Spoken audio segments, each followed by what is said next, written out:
Abra sua Bíblia comigo, serei breve e falarei tudo aquilo que o Espírito Santo me mandar, porque Ele me garante nesta manhã. Permita-se sentir a presença de Deus na palavra, amém, querido? Ó, quão bom e quão suave é que os irmãos vivam em... É como óleo, diga isso comigo, é como óleo. Mas não é qualquer óleo, irmão, é o óleo precioso sobre a cabeça, que desce sobre a barba de Arão, que desce a orla das suas vestes, como o orvalho do Hermon, diga, como o orvalho do Hermon. Diga mais forte para mostrar que você está vivo. Como o orvalho do Hermon, que desce sobre os montes de Sião, porque ali o Senhor ordena a bênção e a vida para sempre. Nós sabemos que os Salmos é o livro dos hinos, dos louvores dos nossos irmãos, do povo de Israel antigo. Em hebraico o título é Livro de Louvores. A palavra salmo, ela é uma palavra grega e significa cântico ou hino ou canção. Sabemos também que a coleção de salmos que chegou para nós na Bíblia Sagrada se chama saltério. E para a escolha desse saltério, para a escolha desses 150 salmos que compõem o saltério, precisou-se de uma intensa seleção. Por quê? Porque nos tempos do povo de Israel antigo, haviam muitos compositores, como acontece hoje. O povo compunha muito, o povo era muito inspirado por Deus, escrevia muitos hinos, muitos salmos, muitos louvores. Então precisou-se de uma seleção muito intensa para escolher os 150 salmos que seriam aceitos pelo povo de Israel. Os salmos que iriam compor o saltério. Salmos que foram escritos num longo período de 700 anos. Eles vão separar os salmos, vão escolher os salmos que entraria.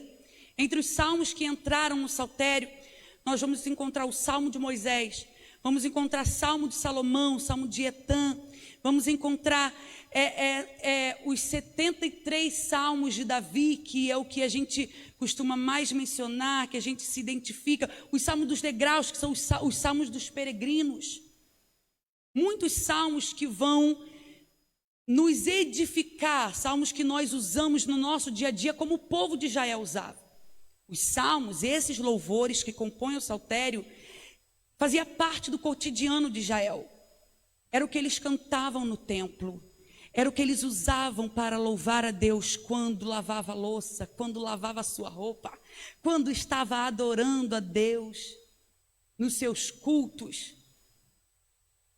73 salmos nós podemos dizer que é de Davi ou em honra a Davi. Davi foi um homem muito inspirado por Deus para compor salmo. Tudo inspirava Davi a compor. Davi vai compor salmos pedindo livramento a Deus. Davi vai compor salmo falando de prosperidade. Davi vai compor pedindo a Deus restauração para Israel. Davi vai fazer salmos de adoração a Deus. Davi vai ser o homem mais inspirado por Deus a compor. E além desse salmo de Davi que nós acabamos de ler, um dos salmos de Davi que nós mais amamos é o Salmo 23.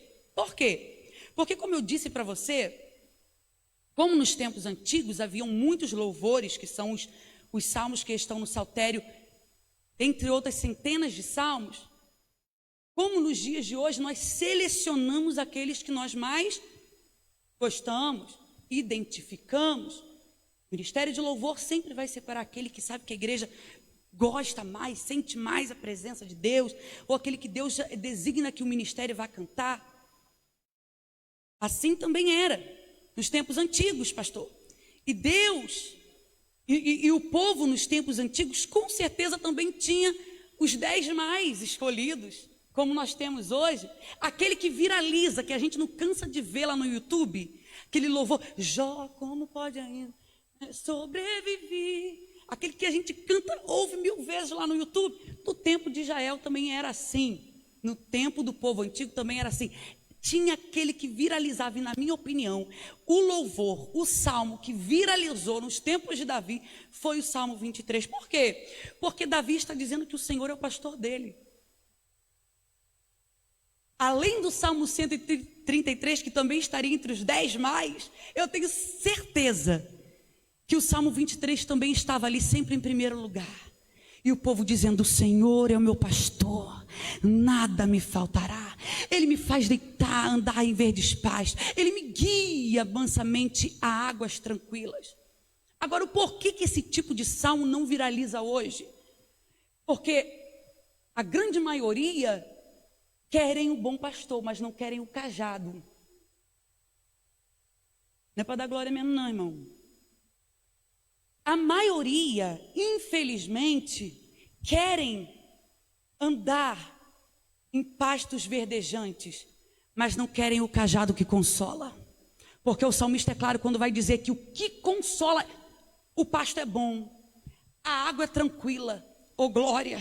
Mas o que consola o salmista é o cajado do pastor. E é exatamente desse cajado que a gente foge. O Espírito Santo diz: Raquel, tem pessoas que estão fugindo, querem ter o Senhor como bom pastor, mas esquece que o que guia a ovelha no pasto é o cajado, o que mantém a ovelha no rebanho é o cajado que está na mão do pastor. Oh glória, o Espírito Santo me diz: Raquel, tem pessoas que estão fugindo do pasto porque está com medo. Jesus está dizendo: não se preocupe, porque o cajado é para consolar. Se permita. Vamos fazer isso viralizar, irmão. O Salmo 23 foi inspirado por Deus a Davi para nos mostrar que o pasto é bom, a água é tranquila, mas ele deixa claro: o que vai te consolar é o cajado do pastor. Não fuja do rebanho, não fuja do cajado, não fuja, continue. Quer pasto verdejante, quer água tranquila, quer sua alma refrigerada, irmão? Permaneça. Deus está falando com alguém aqui, porque Jesus não fala com quem ficou em casa, a não ser que seja pela internet. Quando nós olhamos o Salmo 133, que também, na minha opinião, seria uma canção que deveria viralizar, eu fico maravilhada com a inspiração de Davi. Por quê? Porque é um salmo de comunhão, um salmo que vai falar de amor fraternal. Parece que Davi sabia como a igreja do século 21 estaria. Não a levantai. Quando eu falo de igreja, eu falo de igreja. Eu, você. Entenda isso. Você é a igreja. Eu sou a igreja. Você que está em casa, você é a igreja. Por quê? Davi vai começar a salmodiar acerca da importância da comunhão entre os irmãos. E é interessante que eu consigo imaginar Davi pedindo a Deus uma inspiração. Davi olha, Davi pensa, como todo bom compositor, pede ao Espírito Santo, pede a Deus: Deus, me inspira. E ele vai ser inspirado por Deus a dizer que a comunhão entre os irmãos é bom. Ele começa dizendo: é bom e é suave. Ele diz: é bom e é suave que os irmãos vivam em união, unidade. Mas eu preciso dar um exemplo para que me entendam do que eu estou falando. A necessidade que Davi tem de mostrar para o povo o quão era importante é tão grande que ele começa a pensar o que era tão importante quanto a união da igreja, quanto a união dos irmãos. E ele lembra do óleo. Eita! Ô glória! Prometi que eu ia ficar calma hoje com a minha voz. O óleo, mas não é qualquer óleo. Ele lembra do óleo da unção. Quem gosta de Bíblia aqui conhece e sabe que no livro do Êxodo, capítulo 30, Deus vai dar uma fórmula para Moisés. Deus vai dizer para Moisés: separa Arão, separa seus filhos, porque ele será o sacerdote. Ele será responsável pelo tabernáculo, ele será responsável pelo sacrifício. E Deus vai dar uma fórmula, Deus vai dar uma receita para Moisés.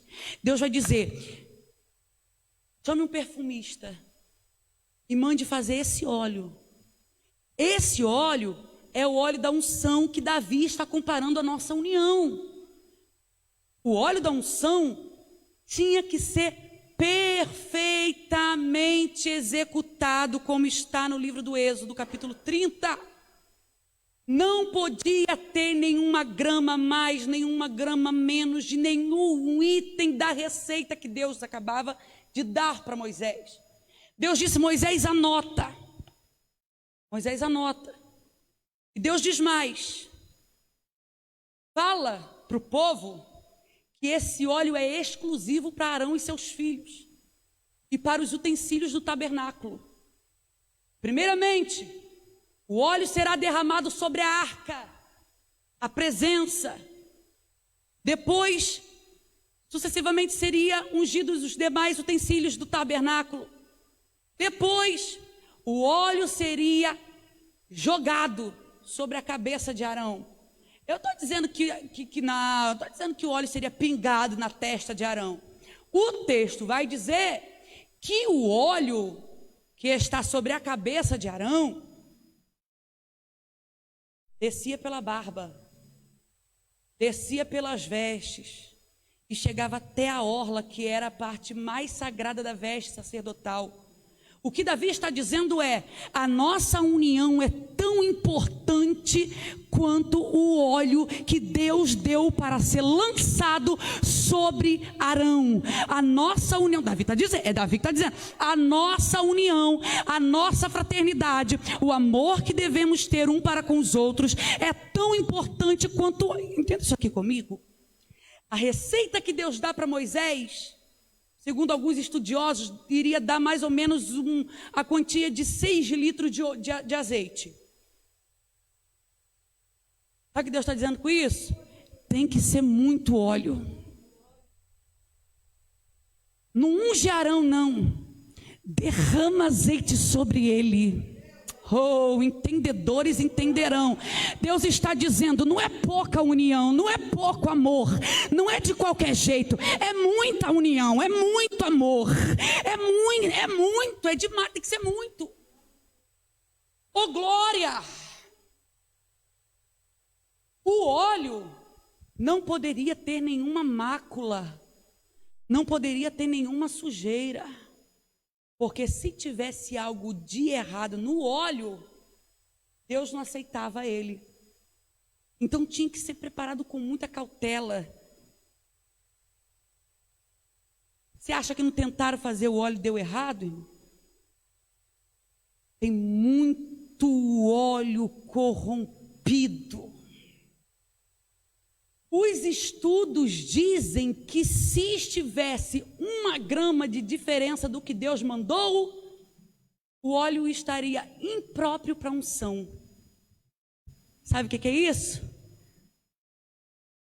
Óleo estranho, óleo impuro, fogo estranho, amizade que não é amizade, o tamo junto que não tá junto é nada, o eu sou contigo que não tá junto nada, não tá comigo nada, quando eu preciso não tá. Dá glória aí, irmão, para eu saber que vocês estão vivos. Isso. É Deus que está falando.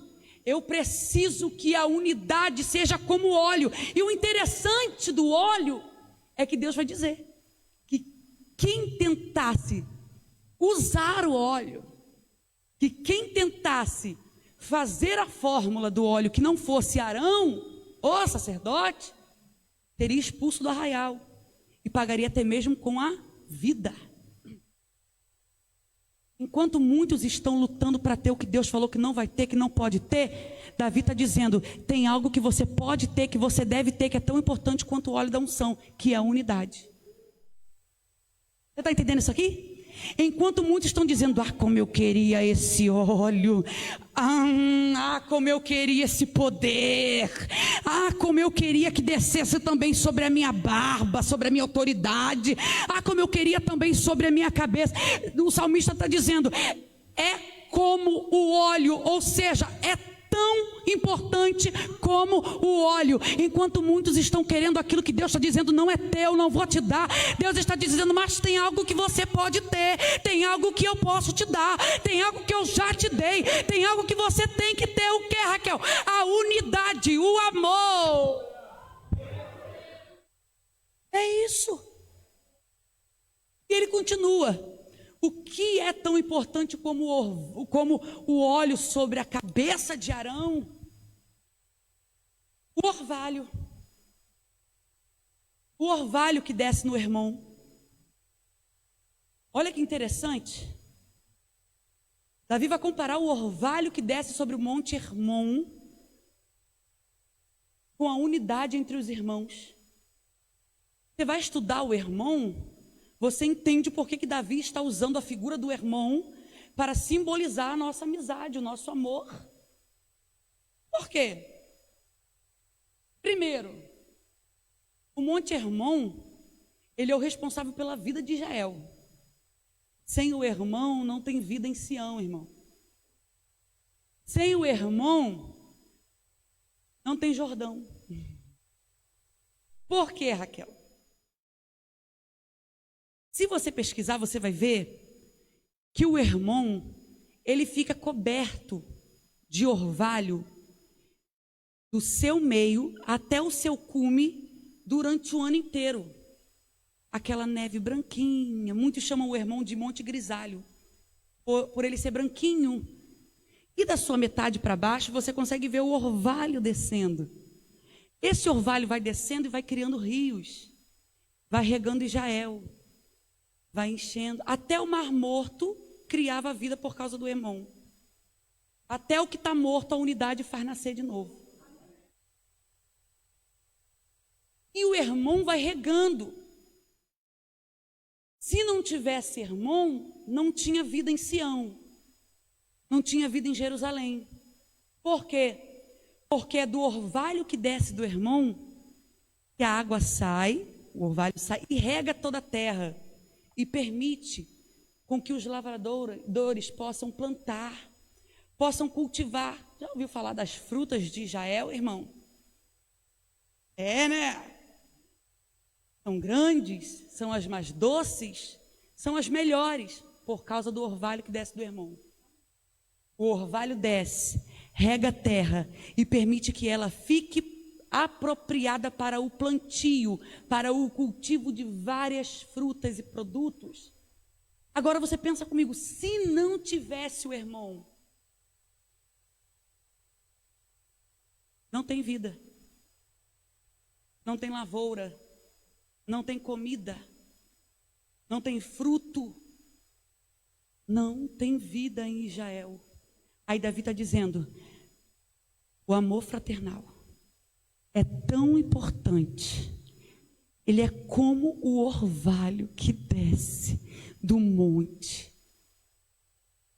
Irmão, sabe o que é interessante? Nem vou pedir você para falar aleluia nem glória, mas é interessante.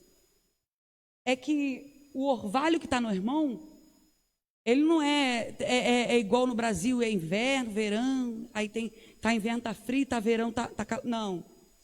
O orvalho no Hermon dura um ano todo. Legal isso, né? O orvalho, se você olhar janeiro, tem orvalho no Hermon. Se você olhar fevereiro, tem orvalho no Hermon. Não, alguém está entendendo? Não é só em tempo de festa, em época de congresso, não. Olha fevereiro, olha março, olha abril, olha junho, olha dezembro. Tem orvalho descendo do Hermon. Deus está dizendo, tem que ser o ano inteiro. É tempo de festa. Tem gente que só é amigo em época de festa, só que aparece na igreja quando sabe que tem festa. Deus está dizendo, a comunhão precisa ser como o orvalho do Hermon. Tem que jorrar o ano inteiro. Tem que ser tanto a ponto de regar toda a terra que está em volta. O mundo precisa me olhar para você e saber, com eles eu posso contar, com eles eu posso esperar, porque nós somos o exemplo. Quer ver um exemplo de unidade?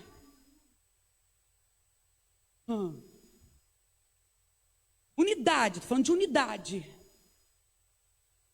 Ruth e Noemi. Onde você for, eu vou contigo. Onde tu pousares, eu pouso. É o retrato da igreja unida, é o retrato da igreja que Deus quer. Alguns vão só até metade do caminho como órfã. Não, pastora, eu estou contigo. Vamos fazer, pastora?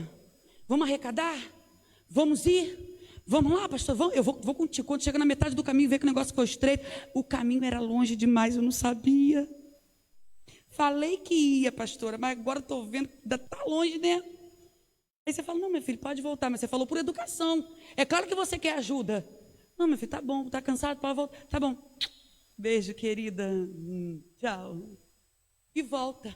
Mas eu vim nesta manhã profetizar que Deus está botando Ruth na sua vida, que Deus está botando alguém do teu lado. Ei, Deus está botando alguém para ir com você até o final. Deus está botando alguém do teu lado para te ajudar, para segurar na tua mão. E ainda que você vacile com o teu pé em pedra, ainda que você caia, ainda que você se machuque, ainda que você se fira, ainda que você peque, ainda, oh glória, Jesus está dizendo aqui para alguém, eu coloco uma Ruth do teu lado, que vai segurar nas tuas mãos, e ainda que você insista, ela não te deixará, ele não te deixará, ele te ajudará na alegria, na tristeza, na saúde e na doença. Aleluia! É o retrato da igreja que Deus quer. Agora você olha para o retrato, para a igreja de Coríntios, pastor. Paulo já começa a carta aos Coríntios dizendo, eu estou sabendo da briga que está tendo entre vocês aí. Decantarabaço e decantarabai, decantarabaço. Eu estou sabendo do disse-me-disse de vocês. Chegou carta até mim. Chegou notícia até mim. Vocês estão em dissensão. Porque aquilo que o homem não ouve você falar, Deus está ouvindo. Decantarabaço e decantar. Deus está vendo que você está falando na porta da igreja. Deus está vendo que você está falando no WhatsApp. Decantarabaço e decantarabás. Deus está vendo. E Deus não fica no meio de mistura não, irmão. Deus não gosta de se mistura de panelinha, essas coisas. Deus não gosta, Deus não se agrada disso. Deus gosta de crente que anda unido. Mistura é diferente de unidade. Bom? E aí, Paulo vai dizer, eu estou sabendo. Chegou até mim.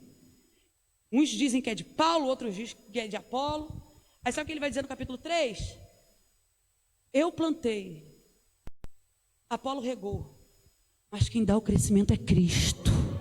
Paulo vai usar a figura do corpo para dizer que a igreja é o corpo de Cristo e ele é o cabeça. Não existe corpo partido, não existe corpo machucado. Corpo machucado não funciona. Vou liberar uma palavra sobre vocês aqui, porque Deus está me dando graça para dizer, ei, o meu corpo tem que ser limpo, tem que ser sem mácula, tem que ser inteiro. Deus vem buscar, Jesus vem arrebatar um corpo perfeito, um corpo sem mancha, com vestes lavadas no Espírito. Oh, Jesus vem arrebatar uma igreja com um corpo lavado, unido. Você não pode encostar, mas você pode olhar, olha para o irmão que está do teu lado aí. Pode olhar, irmão, não é para falar nada não, só pode olhar, olha para ele. Ele tem cara de quê? Tem cara de braço? Tem cara de perna? Aquele crente que para onde você mandar ele evangelizar, ele vai. Anda, como meu pai diz para a gente, igual pobre no sol, anda muito. Tem cara de braço, aquele que serviço que o pastor precisar, ele faz. Tem boca. Sabe por que eu estou dizendo isso? Porque Paulo diz que nós somos membros de um corpo. E se você foi chamado para ser braço, não queira ser perna. Se você foi chamado para ser perna, não queira ser, não vai dar certo. Se a sua perna tentar fazer o trabalho de um braço, não vai dar certo. Vai ficar feio, vai ficar chato, não dá. Se Deus te chamou para ser boca, seja boca. Se Deus te chamou para ser ouvido, seja ouvido. O importante é cada um de nós entendermos a nossa participação neste corpo e saber que o cabeça deste corpo é Ele. E Paulo vai dar todas as características de uma igreja que nós não devemos ser. Igreja que está em dissensão, igreja que está em desunião, igreja que está botando a sua fé em Paulo, em pastor, em quem abriu a igreja, quem fundou, em diácono. Eu só vou se for o pastor Hudson que for pregar, eu só vou se for a pastora Thaís que fizer o louvor hoje, se não for a pastora Thaís eu não quero, e eu só vou se for, não, aquele não gosta do irmão que fica na porta. Ei, Jesus está dizendo aqui, ei, o cabeça sou eu, o corpo é meu, eu que dou o crescimento. Como o orvalho do irmão tem que pegar o corpo todo, como o azeite que desce, o azeite da unção, o óleo da unção que desce sobre a cabeça, passa pela barba e desce pelas vestes até a orla do sacerdote. Jesus está dizendo, vem da porta para o altar, vai pela porta, passa pelas cadeiras, passa pelo louvor, passa pela intercessão, passa pelos diáconos, pelos presbíteros, pelos missionários, chega no pastor. Ei, tem que ser totalidade. Totalidade. Corpo, Sião. Igreja de Atos 2. A Bíblia vai dizer, e eu termino aqui, estavam todos reunidos no mesmo lugar. Jesus, antes de ser assunto aos céus, vai dizer para os seus discípulos que não saíssem de Jerusalém, até que do alto eles fossem revestidos de Jesus sobe. O que a Bíblia vai dizer que eles vão fazer, irmão? Se reuniram todos no mesmo lugar, no cenáculo. Discípulos, Maria, mãe de Jesus, e as mulheres que seguiam Jesus, se reuniram no mesmo lugar, cenáculo, diga comigo, lugar da oração. Lugar da oração. E oraram. E o texto diz, perseveraram unânimes em oração. Para quê? Esperando a promessa. Jesus falou, até que do alto sejam revestidos de poder. Vamos nos unir para que a promessa se cumpra. Aí eles se juntam. Só que o texto vai dizer em Atos 2, Paulo diz, Lucas diz em Atos 2, que cerca de 120 crentes permaneceram no mesmo lugar. Olha a diferença de quem está junto e de quem está unido. Presta atenção nisso aqui. Só que Paulo vai dizer, da carta aos Coríntios, que ele começa a falar da ressurreição de Jesus, e ele começa a dizer que cerca de 500 crentes viram ele depois que ele ressuscitou. Olha que interessante. Paulo diz que cerca de 500 crentes viram ele, estiveram com ele. Os 40 dias que Jesus passou na terra ainda curando, fazendo milagres, aparecendo aos discípulos, dando suas palavras finais. Depois ressurreto. Paulo está dizendo cerca de 500 viram, mas Lucas está dizendo em Atos 2 que cerca de 120 permaneceram unânimes. Nem todo mundo que está junto vai permanecer unido. Nem todo mundo que diz, hashtag, partiu levantar. Tá não. Mais de 500 diz que está junto. Mas apenas 120 são os que vão permanecer para ver a promessa se cumprindo. Sabe o que a Bíblia está ensinando? Quer ver a promessa se cumprindo? Permaneça unidos. Raquel, como assim?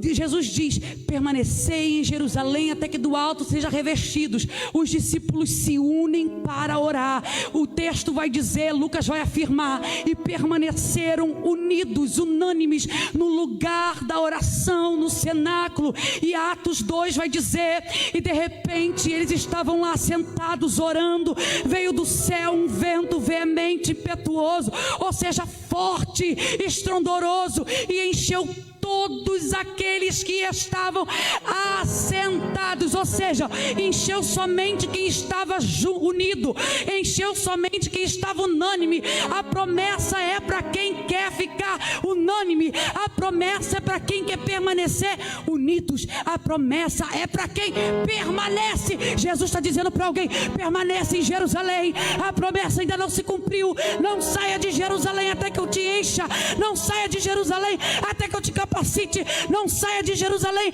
até que você esteja preparado. Oh, não saia, não saia. A promessa só se cumpre na vida daquele que permanece. Resultado, Raquel, Lucas continua escrevendo no capítulo 2 de Atos.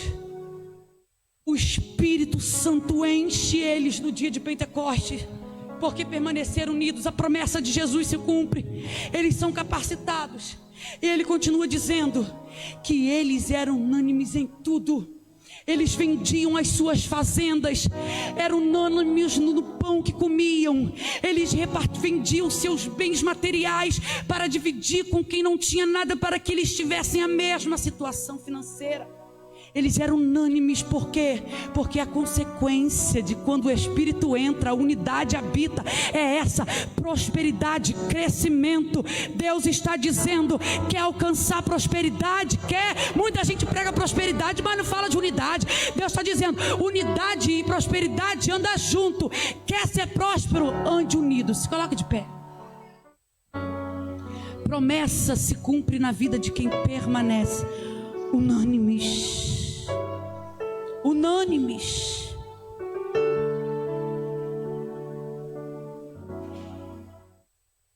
Raquel está dizendo que a gente está desunido.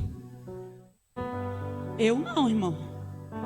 Mas eu sei que o Espírito Santo está falando com alguém que está aqui ou com alguém que está em casa. Se aproxime mais. Ame mais. Derrame mais. Se entregue mais para alguém. Perdoe mais. Sabe aquela mágoa que você não consegue tirar do teu coração? Jesus está dizendo: eu prospero, eu te encho do Espírito Santo, eu te dou os dons que você está pedindo, mas primeiro perdoe, limpe o teu coração, permita que o Espírito Santo, que hoje é o óleo precioso da unção que está dentro de nós, que hoje nós temos acesso, permita que esse Espírito entre na tua vida, que ele cure a tua alma, que ele cure o teu ser, que ele cure a tua mente, que ele cure teu coração. Se você precisa pedir perdão, a hora é essa, o tempo é hoje. Faça uma ligação, ou passe um WhatsApp, diga: me perdoe em nome de Jesus, eu sou um com você, eu sou o seu irmão, nós somos um corpo, nós fazemos parte do corpo de Cristo.